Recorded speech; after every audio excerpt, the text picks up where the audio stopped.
अस्सलाम वालेकुम नाज़रीन, आप देख रहे हैं प्रोग्राम गोया और मैं हूं अरसलान खालिद। आज के प्रोग्राम में जो मियां मोहम्मद नवाज शरीफ साहब ने आज दोबारा से अपनी पार्टी के रहनुमाओं के साथ बातचीत की है और वो यकीनन ब्रॉडकास्ट हुई है तमाम टीवी चैनल्स पर।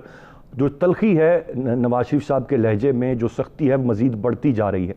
हमने देखा कि APC से ये सिलसिला शुरू हुआ और उसके बाद वो लंदन में भी कहीं ना कहीं मीडिया के नुमाइंदों से बात करते हैं और उसके बाद कल का उनका एक खिताब और फिर आज का खिताब। एक तरफ तो जहाँ हम देख रहे हैं कि दो डेवलपमेंट्स हैं, एक तोशाखाना रेफरेंस में उनकी जायदाद और असासे ज़ब्त करने के आज अहकामात आए, दूसरी जानिब प्लॉट अलॉटमेंट केस में नवाज शरीफ साहब को इश्तिहारी देने की कार्रवाई का भी आगाज़ हो गया। लेकिन दूसरी जानिब नवाज शरीफ साहब और उनकी पार्टी इस वक्त बड़ा वाज़ेह तौर पर एक बयानिया है जिसको वो रख रहे हैं अवाम के सामने। बातें कमोबेश वही हैं जो माजी में भी वो करते रहे हैं और अब दोबारा उनको दोहरा रहे हैं, जिनमें उनका ये कहना कि इमरान खान साहब सिलेक्टेड हैं, फिर ये कि मुल्क किस तरह से बेहतरी की तरफ जा रहा था, हालात कितने अच्छे थे, मईशत की सूरत हाल कितनी अच्छी थी जब उनकी हुकूमत थी, और अब 2 साल में जो सूरत हाल है वो किस हद तक ख़राबी की तरफ गई है, ये देख कर नवाज शरीफ साहब को अफसोस होता है। फिर उन्होंने जो मोटरवे ज़्यादती केस है उसका हवाला भी दिया, दीगर बहुत सी बातें भी की, वो बहुत सारे नौकरियों के जो दावे हैं जो इमरान खान साहब ने किए थे उसका हवाला दिया, रियासत मदीना की बात की। लेकिन ये बात यहाँ तक नहीं थमी, बल्कि उन्होंने जो फ़ौज का हल्फ है उसका भी तज़किरा अपने इस आज के ख़िताब में किया है और यकीनन बड़ा वाज़ेह तौर पर वो इस वक्त नाम लेकर चीज़ों के बारे में बड़ा खुलकर बात कर रहे हैं। उन्होंने कहा कि मज़ीद ये सिलसिला नहीं चल सकता, वो अब खामोशी नहीं रखेंगे। और फिर ज़राए से खबरें हैं कि पार्टी के उनके रहनुमाओं ने मियां मोहम्मद नवाज शरीफ साहब को ये भी मशवरा दिया है कि वो जल्द इलाज कराकर वतन वापस आ जाए, क्योंकि लंदन बैठ कर ये मामला बहुत अरसे तक चल नहीं सकेगा। एक अहम सवाल ये है कि पब्लिक कैसे परसीव कर रही है और कितना वेलकम कर रही है, क्योंकि वो ये बात दोहरा रहे हैं कि पब्लिक उनके इस बयानिए को सपोर्ट कर रही है और आवाम से उनको पजीराई मिल रही है। पर हकीकत क्या है, मैं चाहूँगा आज के प्रोग्राम में हम इस पर भी बात करें और फिर जितनी ये तलखी है और फिर उसमें साथ साथ इन खदशात का इजहार भी करना कि मरियम साहिबा को गिरफ़्तार कर लिया जाएगा, जल्द से प्लान किए जा रहे हैं, ये कितना किस हद तक ये मामला आगे चल पाएगा, इस पर आज के प्रोग्राम में हम बात करेंगे। और एक बहुत इंपॉर्टेंट जो नुक्ता है वो ये कि जो सुप्रीम कोर्ट का फ़ैसला है उसके बाद से किस हैसियत में नवाज शरीफ साहब पार्टी रहनुमाओं से इस तरह ओपनली मुखातिब हैं, वो तमाम तर चीज़ें मीडिया पर भी ब्रॉडकास्ट हो रही हैं। और इस वक्त जो एक सवाल है वो ये कि तमाम तर लोग जो उनकी क़यादत पर एतमाद कर रहे हैं, क्या वो तौहीन अदालत के ज़ुमरे में आते हैं या नहीं आते हैं। मैं चाहूँगा इस पर भी हम बात करें। गेस्ट पार्टिसिपेंट्स का तारुफ कराता चलूँ। प्रोग्राम में हमें ज्वाइन किया ब्रिगेडियर रिटायर्ड हारिस नवाज साहब ने, सीनियर तज्जियाकार है, बहुत शुक्रिया आपके वक्त का। राजा आमिर अब्बास साहब हमारे साथ प्रोग्राम में मौजूद हैं, साबिक प्रोसिक्यूटर नैब, माहिर कानून, थैंक यू वेरी मच राजा साहब फॉर योर टाइम। नज़ीर लगारी साहब सीनियर सहाफ़ी और तज्जियाकार हैं, कराची से हमारे साथ प्रोग्राम में मौजूद हैं। ब्रिगेड साहब, गुफ्तगू का आगाज़ आपसे करूँगा, कैसे देखते हैं सर, कल भी नवाज शरीफ साहब बोले और खूब बोले और आज मज़ीद तलखी हमने उनके लहजे में देखी और वो ये इस बात का इजहार भी कर रहे थे कि वो नहीं चाहते कि जज्बात में वो कोई ऐसी बात कर जाए, लिहाजा वो कंट्रोल कर रहे थे। बज़ाहिर लगता है कि बहुत गुस्सा उनके अंदर, बहुत गम और गुस्सा उनके अंदर भरा हुआ है, बहुत कुछ कहना चाहते हैं लेकिन फिर भी अभी एहतियात करके भी वो इतनी तल्ख बातें कह रहे हैं, कैसे देखते हैं इसे?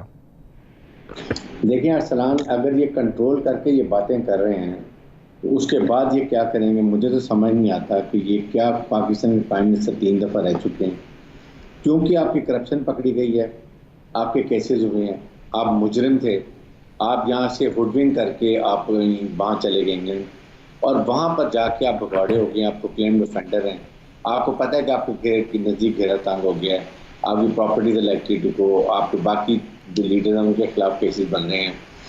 इसको प्रेशराइज करने के लिए ये कोशिश कर रहे हैं। मेरे ख्याल में बिल्कुल एग्जैक्ट एनिमी का नैरेटिव है ये जो उसको फॉलो कर रहे हैं। ये अल्ताफ़ हुसैन से बढ़ के पाकिस्तान का नुकसान कर रहे हैं। Altaf Hussain was just alone, उनकी पार्टी ने उनसे लाताल्लुकी कर ली थी।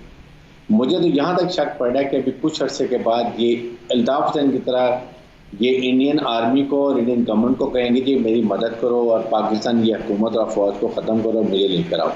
ये इनकी लॉयल्टी है, personal interest, personal business interest, personal party interest के लिए ये पाकिस्तान को बेचने के चक्कर में पड़े। मुझे नहायत अफसोस है कि ये लाहौर के, पंजाब के लीडर 3 दफ़ा प्राइम मिनिस्टर ऐसी बातें कर रहे हैं और उनका वैनम आपकी उनकी बातों से, उनके अंदाज से, उनके जेस्चर से नज़र आ रहा है। जो एनिमी के नैरेटिव के फ़ौज और अवाम की में बदएतमादी पैदा करो, एग्जैक्टली वही कर रहे हैं। 5th generation war hybrid war में यही उनका एजेंडा है। क्योंकि देखें, इराक में फौज कमज़ोर थी तो वहाँ पर वो पूरा ख़त्म हो गया। इसी तरह लिबिया में हुआ, इसी तरह सीरिया में चल रहा है, इसी तरह लेबनान यमन में हुआ, अफगानिस्तान में हुआ, और अब पाकिस्तान में वो चाहते हैं। लेकिन क्योंकि पाकिस्तान की फ़ौज मजबूत थी तो हमने ये सारी दहशतगर्दी, डिस्टेबलाइजेशन, एनिमी के नैरेटिव को डिफीट कर दिया। अब ये नैरेटिव बना गया किसी तरीके से, पहले फ़ौज रवाम को दूर कर दो, फ़ौज को कमज़ोर कर दो, और फिर खुदा न खासा पाकिस्तान की भी तोड़फोड़ कर दो, जो कि उनका नैरेटिव है। क्योंकि military is a symbol of federation, military strong, Pakistan की फेडरेशन स्ट्रांग। ये नैरेटिव है जो खुदा के वास्ते इनको समझ नहीं आ रही, ये किस आग से खेल रहे हैं। बिल्कुल सही इसके ऊपर rightly said point taken sir. मैं आगे बढ़ना चाहूँगा, रखूंगा नहीं निकालूंगा।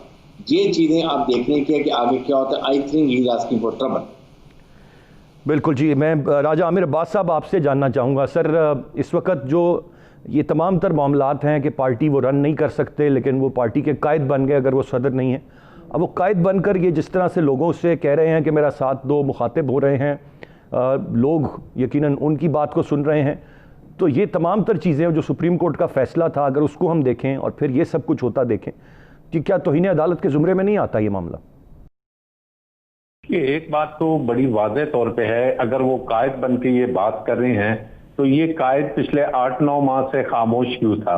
ये कायद क्यों नहीं उस वक्त बात कर रहा था? ये कायद ने कहा कि जनाब जब मैं 2014 में मुझे जनरल ज़हीरुल इस्लाम ने कहा कि आप रिजाइन कर दें, तो ये कायद उस वक्त तो वजीर आजम था। तो एक ग्रेट का कल मैं टीवी पे शो सुन रहा था, जनरल एजाज अवान साहब, वो कह रहे थे कि जनाब इसी कायद ने कि जो कि उस वक्त वजीर आजम थे, जब जनरल ज़हीरुल इस्लाम रिटायर हुआ तो उसको डिनर भी दिया और उसको सर्टिफिकेट्स भी दिए। तो ये कैसी मुनाफिकत है, ये कैसी हिपोक्रेसी है कि उसके बाद 2018 के अगर आप इलेक्शन जीत जाते तो ये कायद तो ये चुप रहते, खामोश रहते। अभी जैसे ब्रिगेडियर साहब ने बात की कि ये एक हाइब्रिड वॉरफेयर, जो अब वो टैंकों और तोपों से जंगें नहीं लड़ी जा रही। आपके इल्म में होगा कि जब इनके खिलाफ केसेस थे और ये हटे और इलेक्शन हारे, तो वो इंडिया में एक बात की गई वहां की लीडरशिप की तरफ से कि जनाब हमने तो बहुत कुछ नवाज शरीफ पे इन्वेस्ट किया हुआ था।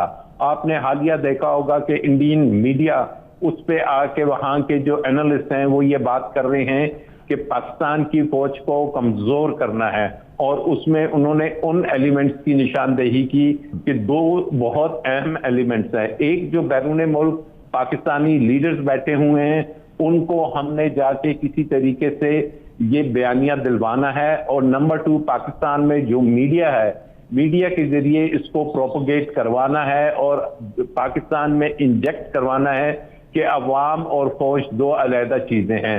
लेकिन कायद साहब ये चीज भूल गए हैं कि वो कायद के साथ साथ एक कॉन्विक्ट हैं, एक मुजरिम हैं, और एक ऐसे मुजरिम हैं कि जो इस मुल्क की आला अदलिया से एब्सकॉन्डर डिक्लेयर हो चुके हैं। कायद साहब ये भूल चुके हैं कि उनकी पार्टी जो पंजाब की बेसिकली होल्ड करती है, जो MNAs हैं, वो नवाज शरीफ और मरियम का वोट नहीं है। पंजाब की सियासत में जो हर हल्के से जो भी शख्स इलेक्शन जीतता है उसकी अपनी एक बिरादरी होती है, उसका अपना एक पॉलिटिकल स्ट्रेचर होता है, उसने इलाके में काम किया होता है, और इन बुनियादों पर वो सीट जीतता है। और लेकिन राज बहुत कम है जो आजाद हैसियत में जीतते हैं। किसी ना किसी पार्टी का तो टिकट उन्हें हर हाल में अपने साथ चाहिए ही होता है। वो पार्टी का भी झंडा होता है, नाम होता है, पार्टी का लीडर होता है, पार्टी का नाम जो है उस हद तक नहीं होता, क्योंकि आप इंटीरियर पंजाब में जाएं, ठीक है नून लीग की बात लाहौर में आपको कुछ नजर आएगी या शहरों में, लेकिन इंटीरियर पंजाब जहां पर मेजॉरिटी है वहां पे इंफरादी सीट्स होती हैं। और ये ज़हन में रखिए कि पंजाब के हर डिस्ट्रिक्ट में, हर डिवीजन में, हर तहसील में आपको हर दूसरे घर में एक फौजी मिलेगा, चाहे वो एक सिपाही हो, चाहे जर्नैल हो, JC हो या ऑफिसर्स हो। ये तमाम के तमाम पंजाब में मौजूद हैं। बिल्कुल सही। इनकी मौजूदगी में और पंजाब के लोग जो से हैं वो इंडिया से जो इस किस्म की मफामत की, इनकी मफामत क्या, इन्होंने तो उन्हीं का बयानिया लेके चले। वो ही नवाज शरीफ साहब हैं कि अब हमारा फॉरेन ऑफिस कहता है कि हम पे पाबंदी थी कि गुलभूषण का नाम आपने नहीं लेना। हम पे पाबंदी थी कि कश्मीर में यूनाइटेड नेशंस में कश्मीर की या कुलभूषण की बात नहीं करनी। तो ऐसे सिचुएशन में नवाज शरीफ साहब की पार्टी जो ऑलरेडी धड़ों में तकसीम हो चुकी है, मैं नहीं समझता कि उनके इस बयानिए को, ये बयानिया महमूद खान अचकजई या केपी में पुराने जो एएनपी थे या इस किस्म के छोटे सूबों में किसी हद तक लोग अगर सुन लेते हैं, लेकिन पंजाब में ये कामयाब नहीं, पंजाब में ये बयानिया कामयाब नहीं होगा। राजा आमिर साहब, आपका पॉइंट आ गया। सवाल ये है कि यकीनन एक पब्लिक पल्स तो ज़रूर उन्होंने भी ली होगी अपने पार्टी के लोगों से, और फिर उसके बाद उन्होंने भी ये बयानिया इतनी तवील खामोशी के बाद अपनाया है, और वो बार बार इस बात का इजहार भी कर रहे हैं कि उनका बयानिया को पजीराई मिल रही है।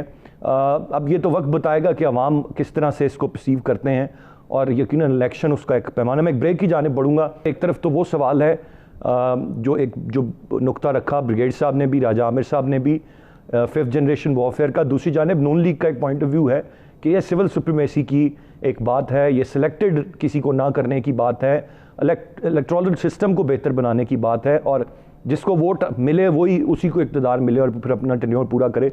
वो ये नुक्ता और ये मौक़िफ़ रखते हैं। मैं नज़ीर लगारी साहब से ब्रेक के बाद इस पर पॉइंट ऑफ व्यू लूँगा, साथ रहिएगा।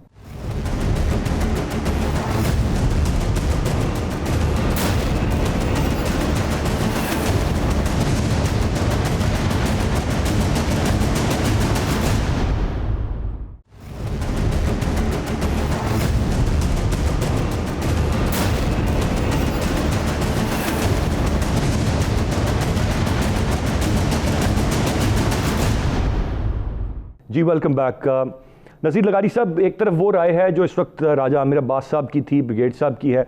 दूसरी जानिब सर जो नुक्ता PMLN का है, जिसमें वो कह रहे हैं कि अब डिक्टेशन नहीं, अब भेड़ बकरियों की तरह नहीं है कि आप हमें जहाँ कहेंगे हम उस तरफ चल पड़ेंगे, अब हम कॉम्प्रोमाइज़ नहीं करेंगे। जो कुछ हमारे साथ हुआ वो एक स्क्रिप्टेड मामला था, सज़ाएँ सुनाई गई, लेकिन अब हम वोट को इज़्ज़त दो की बात दोबारा से करते हैं।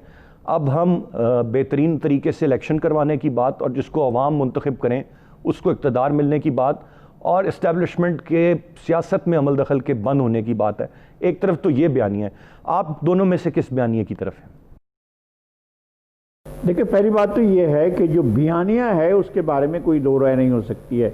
इस मुल्क को जमहूरी ज़राए से सियासी लोगों ने इस मुल्क को आज़ादी दिलाई है।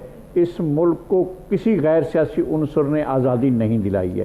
पहली बात तो यह है कि ये मुल्क जमहूरियत के ज़रिए चल सकता है, पार्लिमानी सिस्टम के ज़रिए चल सकता है, और ये मुल्क जो है किसी भी किस्म की, किसी भी शक्ल की, किसी आमरियत के तहत नहीं चल सकता है। इस बात में तो कोई बात नहीं है, इस बात को कोई इनकार नहीं कर सकता कि एक कायद-ए-आज़म के तस्वुरात, कायद-ए-आज़म के नज़रियात और कायद-ए-आज़म के ख़यालात के मुताबिक इस मुल्क को जमहूरी, खालिद जमहूरी अंदाज में चलाया जा सकता है। लेकिन मियाँ नवाज शरीफ के कंधों के ऊपर तारीख़ का बहुत बड़ा कचरा भी पड़ा हुआ है। अगर उसको साफ कर लेते, आइन की, उन्होंने कहा कि आइन की पासदारी होनी चाहिए।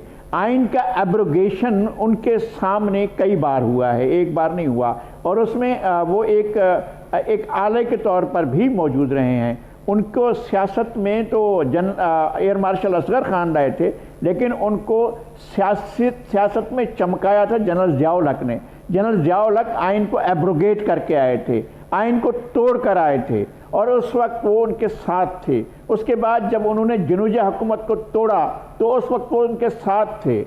जब 85 का गैर जमाती, गैर कानूनी, गैर आइनी इलेक्शन हुआ तो उस वक्त उनके साथ थे। जब 88 में जनरल ज़ियाउल हक ने जुनेजो को हटाकर उनके लिए रास्ता हमवार किया, और फिर कौमी असम्बली में बुरी तरीके से हारने के बाद जब सूबाई में उनको जितवाया गया और वज़ीर आला बनाया गया तो उस वक्त उनके साथ थे।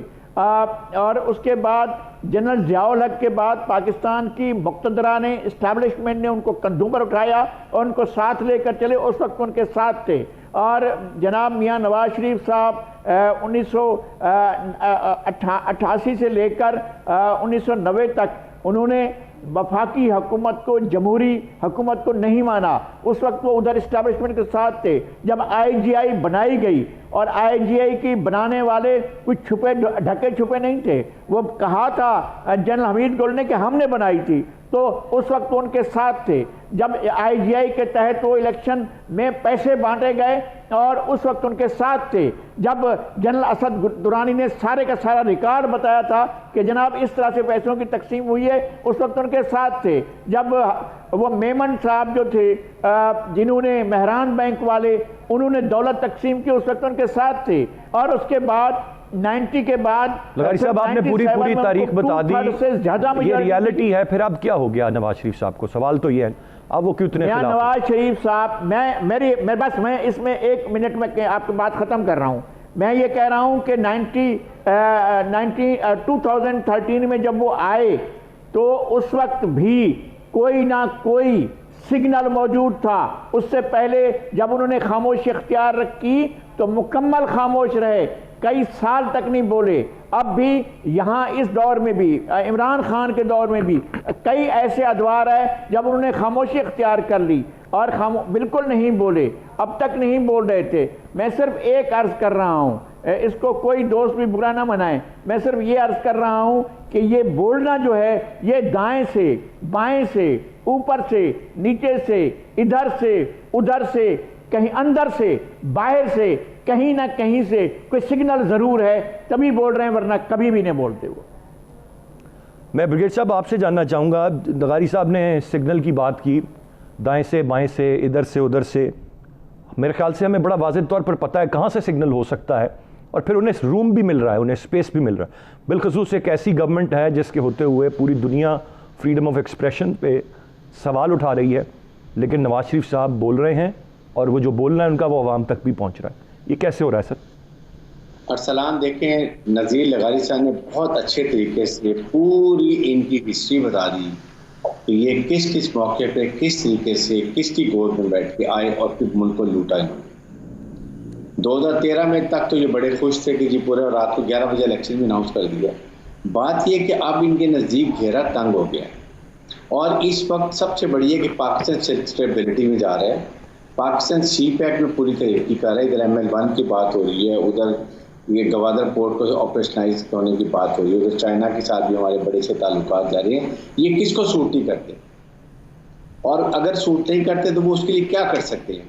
पाकिस्तान में डिस्टेबलाइजेशन, फौज और अवाम को दूर करना, और बैठ के वहाँ से जो बैठे हुए अमेरिका इंग्लैंड में अमेरिका से कहाँ से क्या इशारे इनको मिल रहे होंगे, नरेंद्र मोदी से इनके क्या गठजो चल रहे होंगे, उनकी गोद में अब ये पहले आए थे जालौक की गोद में बैठ के, अब मेरे ख्याल में ये इंडिया की गोद में बैठ के आना चाहते हैं। गलत फहमी दूर कर लें। पाकिस्तान की मुसल्लह फौज पाकिस्तान की टेरिटोरियल बाउंड्री की मुहाफिज है, और ये तमाम अफसर ने कसम खाई हुई है। आपने अपनी कसम तोड़ दी। आपके सामने मिसाल है कि जिस तरीके से बलूचिस्तान में क्रूज मिसाइल की बात की है, ये क्या कोई मुहब्बे वतन इंसान, और वो भी 3 दफ़ा का प्राइम मिनिस्टर की बात कर सकते जिसने ओथ लिया हो कि मुल्क राज फाशती करेगा। हमारी मिसाइल टेक्नोलॉजी दुनिया में टॉप की है। We don't have to copy anyone. जो इन्होंने अल्फाज किए, इसका क्या मतलब है कि पाकिस्तान में इंतशार पैदा करे। मौलाना फजलुर रहमान और ये मिल के ये करना चाहते हैं। मौलाना फजलुर रहमान ने जो फौज के मतलब बात की, वो भी सबको मालूम है कि जो अमेरिका का अफगानिस्तान में हाल हुआ है वो पाकिस्तान में यहाँ पर हाल करना चाहते हैं। ये अल्फाज हैं। मेरे ख्याल में इस वक्त ये बड़ी ख़तरनाक सिचुएशन है। हुकूमत पाकिस्तान को इसके ऊपर बहुत सीरियस एक्शन लेना चाहिए। मुझे यही लग रहा है कि एक लंदन PMLN बनने वाली है, जैसे अब उसने लताफ़ ने बनाई थी, और कुछ अर्से में आप देखेंगे PMLN पाकिस्तान में इनसे ताल्लुक़ का इज़हार करेंगे। हमारे सारी फ़ौज पंजाब ज़्यादा पंजाब से है, और जिस तरह की ये बातें कर रहे हैं, पंजाब इन चीज़ों को एक्सेप्ट नहीं कर सकता। बहुत मुहब्बे वतन है। 1-2% जो ना समझ लोग हैं वो ये बातें कर रहे हैं, वरना पाकिस्तान में सारे मुहब्बे वतन है। मैं तो इस बात पे मुझे डाउट ही नहीं है, कोई ऐसी बात नहीं कर सकता जो ये बात कर रहे हैं। इसलिए सुपरमेसी की जो सिविल सुपरमेसी की बात करते हैं, क्या ये जमहूरियत है जिसमें डायनेस्टिक पॉलिटिक्स चल रही है? आपको किसने बताया कि जी आपका बेटा और आपकी बेटी और आपका फलां का बेटा ये सिर्फ पार्लियामेंट लीडर्स होंगे, प्रेसिडेंट बनने की? जमहूरियत है कि सही जमहूरियत चलाइए। इसको एक सिविलियन डिक्टेटरशिप मत करें। आप फंस गए, आपके घर घेरा तंग हो गया, आपके केसेस बन गए। इसी तरह शहबाज शरीफ से 6 केसेस $9 बिलियन का ये जो मनी लॉन्ड्रिंग है, ये प्रेशर नहीं चलेगा। और ये शुक्र है खुदा की हुकूमत ऐसी है जो आई करप्शन खत्म करने है। अगर ये इस पे कॉम्प्रोमाइज करेंगे तो ये पीटी हमेशा के लिए दफन हो जाएगी। इसलिए मुझे बड़ी खुशी है कि वो they are sustaining, but they have to negotiate with the other parties. जो मोहब्बतन पार्टीज हैं उनसे बात करें, उनको इनसे अलहदा करें। ये करने की जरूरत है। मौलाना फजलुर रहमान से भी नेगोशिएट करने की जरूरत है कि आप क्या करना चाह रहे हैं, मुल्क को तोड़ना चाह रहे हैं। आपने पिछले साथे बनाए, कहाँ से बनाए हैं अरसलान? ये चीजें इस वक्त करने की है, अदरवाइज पानी सर से गुजर जाएगा। पाकिस्तान को बहुत ज्यादा 5th जनरेशन बाद और हाइब्रिड वार की वजह से नुकसान होगा। राजा आमिर साहब, मैं आपसे जानना चाहूँगा, आपने जो पहले अपनी बात कही, जिस तरह से आपने बताया पंजाब के हवाले से और सारी चीज़, सर इस वक्त नवाज शरीफ साहब एक तवील अरसा सियासत में गुजार चुके हैं और सियासत होती पब्लिक पल्स पे है, पब्लिक के एहसासात और जज्बात किस तरफ हैं उन्हीं के साथ सियासतदान खेल रहे होते हैं। अब नवाज शरीफ साहब, जिस तरह अभी ब्रिगेड साहब ने भी कहा कि पाकिस्तानी बहुत मुहिब वतन है, हम सब भारत की मुखालफत करते हैं, कोई भारत का एजेंडा यहाँ पर मुसल्लत करना नहीं चाहेगा, फिर इतने तवील अरसा सियासत में गुजारने के बाद आज अगर इस तरह का कोई एंगल या कोई बयानिया नवाज शरीफ साहब दे रहे हैं तो क्या वो नहीं समझते कि बुरे तरीके से ये फ्लॉप हो जाएगा? फिर क्यों वो ये इस तरह के काम करने की तरफ जाएंगे? देखिए, मेरे ख्याल में तो टोटल फ्रस्ट्रेशन, और जेन में एक चीज रखिए कि जो इंटरनेशनल इस्टेब्लिशमेंट है वो इस वक्त उसको, जो पाकिस्तान में सबसे खतरनाक चीज जो खटकती है वो यहाँ की लोकल इस्टेब्लिशमेंट है। तो एक जंग चल रही है इंटरनेशनल इस्टेब्लिशमेंट की पाकिस्तानी इस्टेब्लिशमेंट के साथ, और जो कोई भी उसका आलाकार खुदा न खास्ता बना तो उससे पाकिस्तान को नुकसान होगा। और आप देखें कि ये जो उनका बयानिया है कि जी पजीराई मिल रही है, ये बयानिया तो आपको याद होगा कि जब वो जीटी रोड पे आए तो उन्होंने उसी वक्त ये बयानिया अडॉप्ट किया कि वोट को इज्जत दो। उन्होंने जीटी रोड पे ही कहा कि ये जजेस फैसले नहीं लिखते, ये फैसले कहीं और लिखे जाते हैं। उन्होंने जीटी रोड पे ही कभी खलाई मखलूक की बात की तो कभी किसी और की बात की। तो जब ये वो बयानियां लेके चलते रहे, फिर वो लंदन जाते हैं और लंदन से जब वापस आते हैं अपनी बेटी के हमरा, तो इनके अपने पार्टी के लीडर ख्वाजा आसिफ साहब कहते हैं कि जनाब हम तो लाहौर में 50,000 आदमी इकट्ठा नहीं कर सके, जो कि गढ़ समझा जाता था PMLN का, क्योंकि अवाम अब एक चीज समझ चुकी है कि ये जितने भी लीडर साहिबान हैं ये चीख रहे हैं, चिल्ला रहे हैं, किस लिए?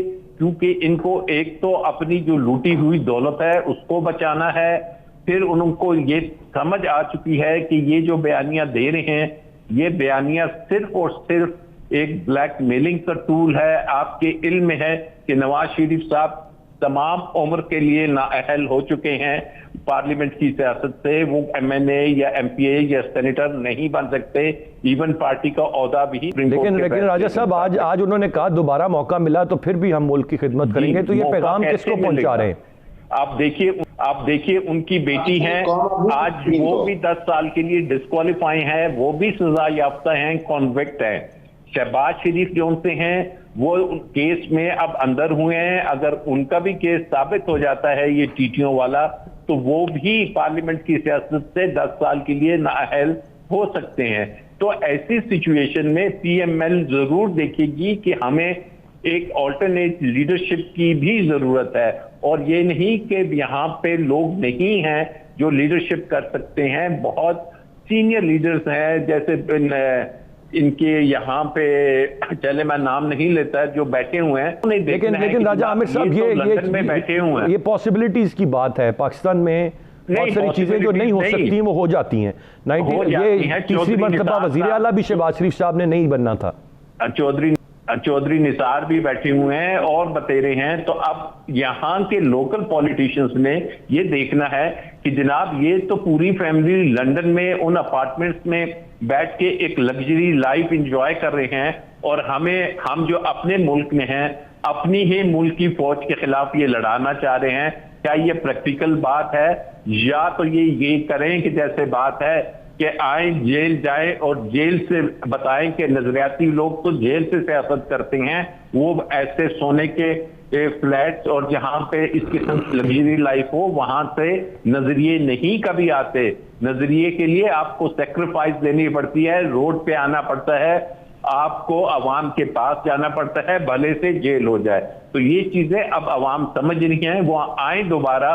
और अभी भी इस वक्त मैं कहता हूं कि जितनी भी लीडरशिप है पाकिस्तान में, किसी के पास शायद मां सिवाय ये मौलाना फजलुर रहमान साहब, जिनके पास मदरसों के कुछ इकट्ठ हो सकता है, अदरवाइज आपके इल्म में है कि अवाम अब अपने जो है घर की तरफ देखती है, अपने बच्चों की तरफ देखती है, वो लीडरशिप के पीछे आके नारे नहीं लगाएगी। एक ब्रेक की जाने में बढ़ूंगा जी, ब्रेक से वापस आकर इस पर मजीद बात करेंगे, साथ रहिएगा।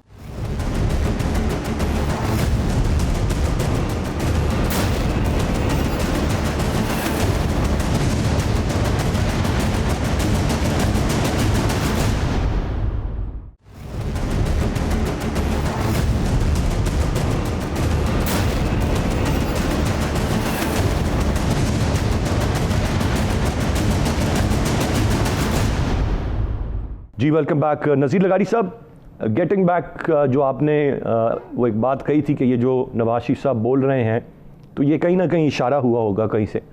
मैं बहुत ज़्यादा तफसील तो नहीं आपसे जानना चाहूँगा, सिर्फ ये बता दीजिए कि ये इशारा पाकिस्तान के अंदर से होने की आप बात कर रहे थे या पाकिस्तान से बाहर से होने की बात कर रहे थे? है कि हमें ये तो मान लेना चाहिए, और राजा आमिर अब्बास साहब मेरे बहुत मोहतरम हैं, और ब्रिगेडियर हारिस नवाज साहब भी, कि ये हुकूमत जो है मुकम्मल तौर पर नाकाम हो चुकी है पाकिस्तान के अवाम को डिलीवर करने में। इस हुकूमत ने प्रॉपरली टैक्सेशन ठीक नहीं की, इस हुकूमत ने माफिया को कंट्रोल नहीं किया। वज़ीर आज़म के आस पास दाएँ बाएँ माफिया मौजूद होती है, जिन लोगों ने प्रॉफिट लिया, जिन लोगों ने आटा चोरी किया, जिन लोगों ने चीनी चोरी की, जिन लोगों ने पेट्रोल के दाम बढ़ाए, और पेट्रोल के दाम जो हैं पूरे के पूरे 25-30 रुपए और बढ़वा दिए, जबकि दुनिया में तेल की कीमतें बहुत कम हैं, इस वक्त भी बहुत कम है, लेकिन उन्हें सब कुछ करे वो हुकूमत के साथ बैठे हुए हैं। और वज़ीर आज़म कहते हैं कि जनाब माफिया जो है वो सब कुछ कर रही है। तो वो माफिया कर रही है तो आप क्या कर रहे हैं? और आप अपना फेलवर का ऐलान कर दें कि जी मैं सब कुछ करने में फेल हुआ हूँ। उन्होंने डिलीवर कुछ भी नहीं किया है। पहली बात तो ये है कि इससे अवाम बहुत शदीद इश्तिहार में, बहुत गुस्से में है इस बात से, और कोई भी शख्स अगर कोई सख्त बात कहता है तो उसकी बात तो नहीं जाएगी। दूसरी बात यह है कि उन्होंने बाज़ इशारे दिए हैं जनाब मियां नवाज शरीफ साहब ने कि वो किस तरह बोल रहे हैं और कहाँ से बोल रहे हैं। मैं उस तरफ ज़्यादा डिटेल में नहीं जाता।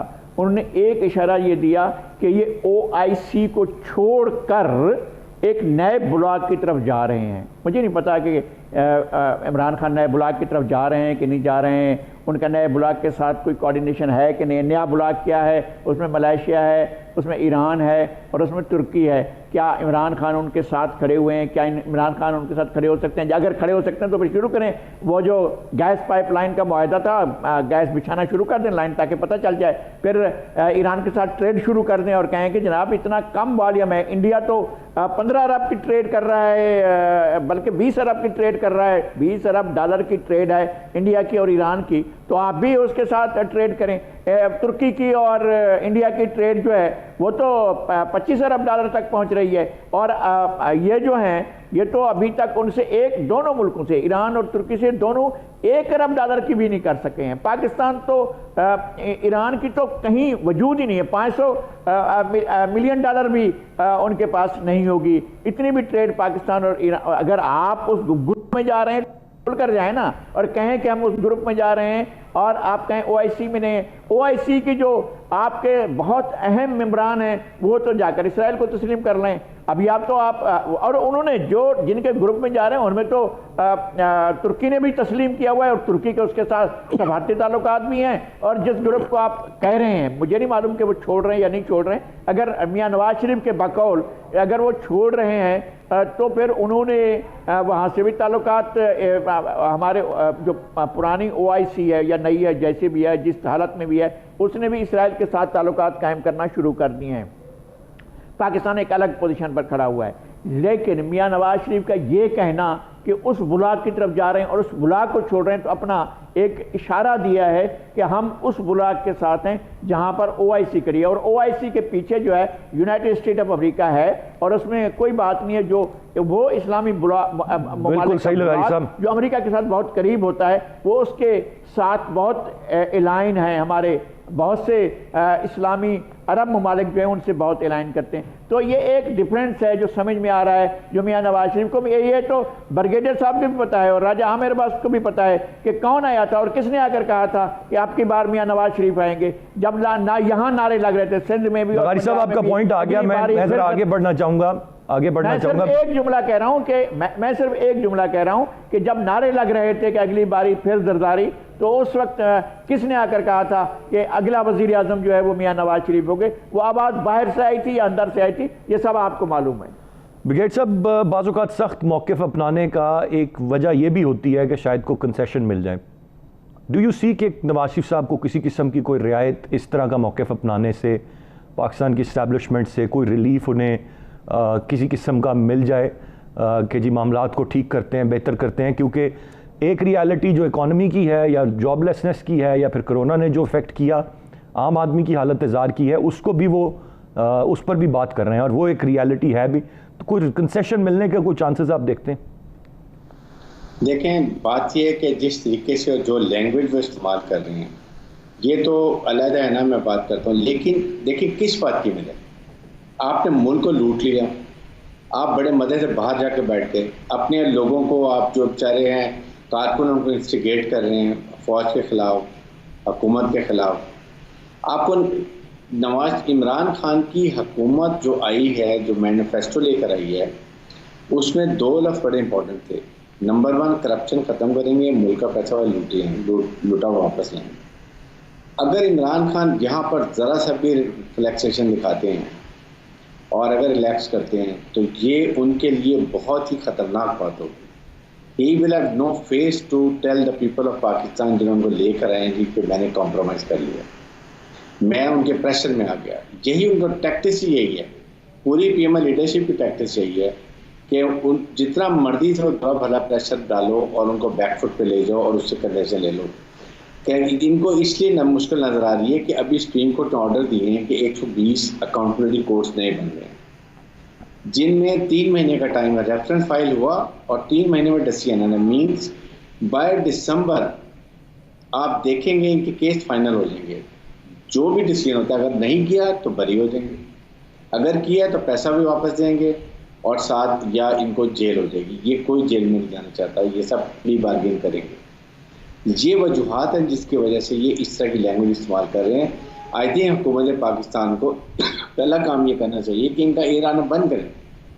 अगर ये बगावत करना चाह रहे हैं, अपने एक ख़ास अदारे के मुतालिक बात करना चाह रहे हैं, जो बहुत अहम है, और जो पाकिस्तान के खिलाफ एक किस्म की बातें कर रहे हैं, यानी कि ब्रिगेड साहब को कंसेशन मिलता हुआ आप नहीं देख रहे इस सख्त बयानिए के बावजूद भी इनको? मैंने इंडिया के चैनल पे जाके सुना, खुद जो उनका एक पॉलिटिशियन बिजनेसमैन कह रहा था, we will not let Nawaz Sharif go, we have invested lot of money in them, we will ensure he doesn't go. ये दीज आर इन वर्ड्स, इसके आप खुद ब खुद इंटरप्रिटेशन कर लें व्हाट डज इट मीन। इसलिए इंडिया में जो भी शोर मच रहा है, आप देखें उनके चैनल 2 दिन से क्या कर रहे हैं, क्या उनके बयान कैसे लेकर चल रहे हैं। ये जुल्म की इंतहा है पाकिस्तान के लिए। somebody has to take very stern action against these tactics. Rightly sir. Raja Aamir sahab, एक सवाल जो सब पूछते हैं, जो बड़ा अहम है, कल फरूक नसीम साहब ये फरमा रहे थे कि बरतानिया की अदालतें जो हैं पाकिस्तान की अदालतों के फ़ैसलों का एहतराम करती हैं। इज़ देयर एनी वे कि पाकिस्तानी गवर्नमेंट नवाज शरीफ साहब को वतन वापस लेके आ सके, या ये हतमी बात है कि पाकिस्तान ये नहीं कर सकता? देखिए, ये चीज बरतानिया की अदालत के अलावा ये स्टेट टू स्टेट होगा, और तब ये बात जब बरतानिया के पास एज ए स्टेट जाएगी तो बरतानिया एज ए स्टेट दुनिया के ऐसे लीडर्स को जिनके अरबों रुपए वहां पे जाके डंप हुए हैं, वहां पे इन्वेस्ट हुए हैं, वो कभी भी नहीं चाहेंगे कि किसी भी तरीके से मियां नवाज शरीफ को वापस पाकिस्तान भेजा जाए। उसके अलावा इसाक डार साहब को अभी तक हम नहीं ला सके। आपके इल्म में है कि वो MQM के जो कायद थे वो कितने अरसे से बैठे थे और उन पे कितने सीरियस एलिगेशन थे, लेकिन उनको नहीं ला पाए। तो मैं नहीं समझता कि बरतानिया से आप किसी MOU के तहत या कोई ऐसे, जबकि आपकी कोई ट्रीटी भी नहीं है, तो ये बड़ी एक नामुमकिन सी बात है कि नवाज शरीफ को स्टेट टू स्टेट बेसिस पे आप पाकिस्तान वापस ला सकें। नवाज शरीफ साहब वहीं पे रहेंगे, वहीं से सियासत करेंगे, और उसके बाद वो सिर्फ ये नहीं कि वो कुछ वो सिर्फ इतना रिलीफ भी मिलने पे शायद खुश हो जाएंगे कि जो मेरी करप्शन की केसेस हैं या मेरे फैमिली के हैं या इन्हें तमाम को बाहर जाने दिया जाए। लेकिन बात वही है कि इस मुल्क का ना सिर्फ मौजूदा हुकूमत, अदालतों ने जो फैसले दिए हैं, तो इस मुल्क के अदालती निजाम से भी लोगों को फिर भरोसा उठ जाएगा कि अगर इस किस्म के रिलीफ मिलें कि एक तरफ तो अदालत कहती है कि जनाब वो बैरून मुल्क बैठ के हुकूमत पे भी हंस रहे हैं और अवाम पे भी हंस रहे हैं, फिर अगर वही अदालतें उनको अब रिलीफ उन्होंने लेना है तो अदालत से बिल्कुल लेना सही है। राजा आमिर साहब, मैं जरा क्विकली लगारी साहब का पॉइंट ऑफ व्यू भी ले लूं। लगारी साहब, आपको ये पॉसिबिलिटी देखते हैं कि खुद मियां मोहम्मद नवाज शरीफ साहब पाकिस्तान वापस आ जाएं, क्योंकि उनको पार्टी के जो लोग हैं वो यही मशवरे दे रहे हैं कि मियां साहब ये बहुत अरसे तक चलेगा नहीं, आप इलाज करवाएं और वापस आएँ। मसला ये है कि मियां नवाज शरीफ एक तो फ्रस्ट्रेटेड बहुत ज़्यादा हैं, और इस सारी सूरत हाल ने जितने पिछले 2016-17 से ये मामला चल रहे हैं, वो इन सारी सूरत हाल ने इनको फ्रस्ट्रेट किया है और उस वजह से वो एक दूसरी लाइन ले चुकी हैं। लेकिन मसला ये है कि वो ऐसे प्लेयर नहीं है कि जो बग़ैर किसी वजह के बात करें। इन्होंने खामोशी अख्तियार किए रखी बहुत मरतबा, एक मरतबा नहीं बहुत दफ़ा इन्होंने खामोशी अख्तियार रखी है, और ये जब बोलते हैं तो किसी न किसी सिग्नल पर बोलते हैं, सिग्नल के बगैर नहीं बोलते हैं। मैंने आप खुद अर्ज़ किया है ना कि मेरी उनसे एक तवील मुलाकात हुई थी जिद्दा में, तो वो नहीं बोल रहे थे, और जब उन्होंने आखिर में जो कुछ बोला था हमने वो छाप भी दिया था, लेकिन ये कि वो बहुत कम बोलते हैं। अब जिस अंदाज में बोल रहे हैं और जिस तरह से बोल रहे हैं, और दूसरी बात एक और अहम बात है, नोट करें आप, पिछले 3-4 दिनों से जो है वो सोलो हो रहे हैं।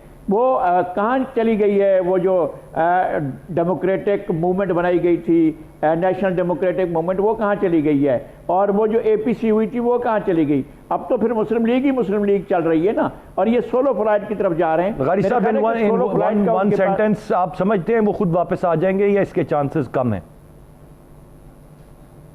नहीं, मेरा ख्याल है कि अगर उनके पास अच्छे सिग्नल्स हैं तो वापस आ जाएंगे, और उनका वापस आना कोई बाइदस कयास नहीं है। मेरा ख्याल है कि वापस आएंगे, और मेरा ख्याल है कि पाकिस्तान की इस्टेब्लिशमेंट इससे पहले भी ये करती रही है और अब भी दोबारा कर सकती है कि इनको चौथी बार भी वज़ीर आज़म बनाया जाए, कोई इनके साथ में रुकावट नहीं होगी। इसलिए कि जब ऐसा तय हो जाता है किसी बड़ी जगह पर तो फिर ये सारा कुछ फॉलो करना पड़ता है। राइटली सेड जी, बिल्कुल। और ये इशारा उन्होंने आज दिया भी कि वो मुल्क की खिदमत करने के लिए अब भी तैयार हैं।